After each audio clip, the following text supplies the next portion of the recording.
Sebagai mahasiswa ekonomi pembangunan, kita kerap sekali menjumpai dan juga menganalisis permasalahan perekonomian di Indonesia. Salah satunya adalah cukai rokok. Bagi sebagian penduduk, rokok merupakan kebutuhan sehari-hari yang bahkan bisa mengalahkan kebutuhan pokok mereka seperti makanan dan juga pendidikan. Namun di sisi lain, industri rokok justru merupakan penyumbang terbesar bagi pendapatan negara. Untuk mengetahui lebih lanjut terkait cukai rokok dan bagaimana kebijakan pemerintah mempengaruhi perekonomian di Indonesia, kami akan membahas bersama kelompok 1 yang beranggotakan saya sendiri, Sinta Gusaningsih dengan NIM akhir 096 dan juga rekan saya lainnya. Sebelumnya, apa sih cukai rokok itu? Jadi, cukai rokok adalah pungutan negara yang dikenakan terhadap produksi atau impor rokok sebagai salah satu bentuk cukai barang mewah atau barang yang dikendalikan oleh pemerintah karena dampak negatifnya terhadap kesehatan masyarakat. Cukai ini merupakan bagian dari kebijakan fiskal pemerintah yang diatur dalam Undang-Undang Cukai Nomor 39 Tahun 2007. Dan juga dikelola oleh Direktorat Jenderal Bea dan Cukai Kementerian Keuangan Republik Indonesia. Selanjutnya adalah tujuan dari cukai rokok. Yang pertama, mengendalikan konsumsi rokok. Dengan menaikkan harga jual rokok melalui pungutan cukai, pemerintah berharap dapat mengurangi tingkat konsumsi, terutama di kalangan remaja dan masyarakat yang berpenghasilan rendah. Yang kedua, meningkatkan pendapatan negara. Cukai rokok menjadi salah satu sumber penerimaan negara yang signifikan, yang kemudian sebagian dialokasikan untuk pembiayaan kesehatan dan program pengendalian tembakau. Yang ketiga, mengalihkan biaya eksternalitas negatif.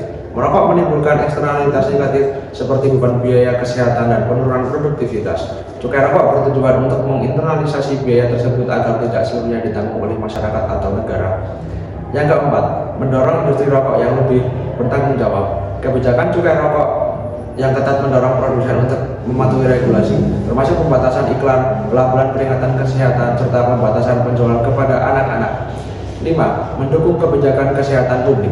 Pendapatan cukai rokok sebagian dialokasikan ke dana bagi hasil cukai hasil tembakau yang digunakan untuk mendanai program kesehatan, penegakan hukum terkait rokok ilegal, dan bantuan alih profesi petani atau pengrajin tembakau. Makroekonomi, kenaikan cukai rokok bertujuan untuk mengurangi konsumsi rokok demi kesehatan masyarakat sekaligus meningkatkan pendapatan negara yang digunakan untuk pembiayaan pembangunan dan program kesehatan. Kebijakan ini biasanya menurunkan konsumsi rokok hingga 12,4% hingga 19,9%. Namun penerimaan negara justru meningkat signifikan. Dampak lainnya adalah peningkatan pendapatan rumah tangga, output ekonomi, dan penyerapan tenaga kerja di sektor terkait. Kenaikan cukai juga mempengaruhi harga jual eceran atau HJI rokok, yang merupakan harga minimal yang diatur pemerintah untuk menstabilkan pasar.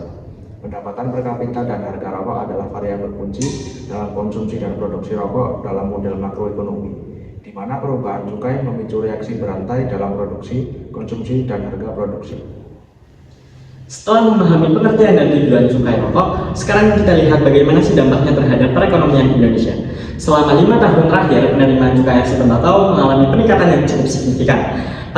Pada tahun 2020, berdasarkan data Dirjen Bea dan Cukai, penerimaan rokok mencapai sekitar 170 triliun dan meningkat menjadi lebih dari 215 triliun pada tahun 2024. Ini artinya kontribusi cukai rokok terhadap total pendapatan negara mencapai lebih dari 10% dari seluruh pajak yang masuk ke dalam kas negara. Cukai ini menjadi salah satu sumber utama untuk membiayai program pembangunan termasuk kesehatan dan juga pendidikan. Namun pada tahun 2023 penerimaan cukai rokok menurun karena adanya kenaikan tarif sebesar 10%. Ketika tarif cukai dinaikkan, harga rokok di pasaran juga akan ikut meningkat. Hal ini akan menekan tingkat konsumsi terutama di kalangan masyarakat yang berpendapatan rendah. Data dari BPS menunjukkan bahwa setiap kali tarif cukai naik sebesar 10%, itu akan menurunkan konsumsi rokok sekitar 3 hingga 5%. Ini menunjukkan bahwa kebijakan cukai cukup efektif untuk mengendalikan sekaligus menjaga penerimaan fiskal negara. Cukai rokok selalu menjadi alat pemerintah untuk mengendalikan konsumsi. Tapi di balik itu, ada dampak ekonomi yang langsung terasa di industri rokok dan para pekerjanya. Ketika tarif cukai naik, biaya produksi perusahaan juga meningkat. Perusahaan besar biasanya masih bisa menyesuaikan melalui efisiensi, tetapi pabrik kecil dan menengah lebih rentan terhadap cukai rokok ini. Penjualan yang menurun membuat sebagian pabrik mengurangi kapasitas produksi, bahkan ada yang terpaksa menghentikan operasional. Penurunan produksi ini otomatis berpengaruh pada tenaga kerja. Industri rokok, khususnya segmen PT, yang pada sering mengalami pengurangan shift, turunnya pendapatan, hingga pemutusan hubungan kerja. Dampaknya terasa di daerah yang bergantung pada industri ini karena banyak keluarga yang sumber penghasilannya hanya dari pabrik rokok.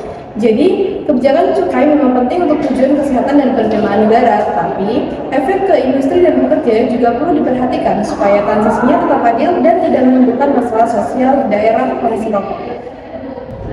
Di tahun 2025 ini, pemerintah menetapkan kebijakan untuk tidak menaikkan cukai rokok di 2026. Kebijakan ini memunculkan dua pandangan berbeda di masyarakat. Tidak dinaikkannya cukai rokok di 2026 disambut baik tentunya oleh para perokok. Mereka akan semakin mudah mendapatkan rokok. Selain para perokok, pelaku industri rokok juga menyambut baik kebijakan ini. Biaya untuk pajak rokok akan menjadi lebih rendah sehingga biaya produksi dapat ditekan. Namun, kebijakan ini juga mendapat tentangan dari beberapa pihak. Mereka menganggap bahwa kebijakan ini mendorong konsumsi rokok, khususnya pada kaum remaja yang nantinya akan berdampak buruk pada kesehatan. Kebijakan ini memunculkan dilema yang cukup sulit.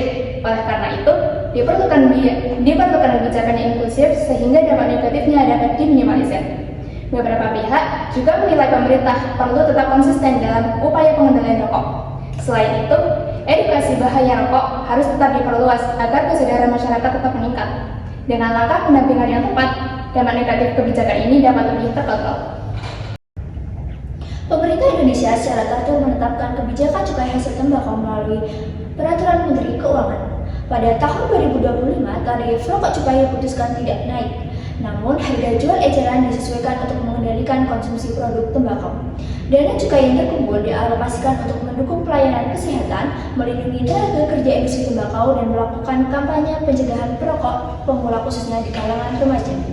Selain itu, pengawasan ketat terhadap peredaran rokok ilegal menjadi prioritas agar cukai dapat berfungsi optimal untuk negara dan masyarakat.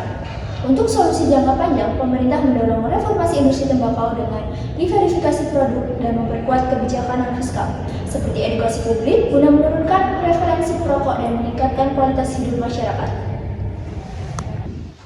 Sekian paparan materi terkait cukai rokok dari kelompok kami. Semoga materi yang telah kami sampaikan bisa menjadi insight baru untuk kita semua. Terima kasih. Wassalamualaikum warahmatullahi wabarakatuh. Kementerian Keuangan Republik Indonesia. Jangan langsung jalan. Kesehatan dan produktivitas. Ini biaya produksi untuk sehingga dampak negatifnya dapat diminimalisir.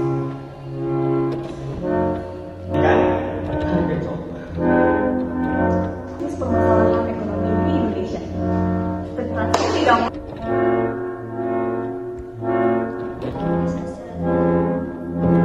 Terima kasih. Wassalamualaikum warahmatullahi wabarakatuh. Jangan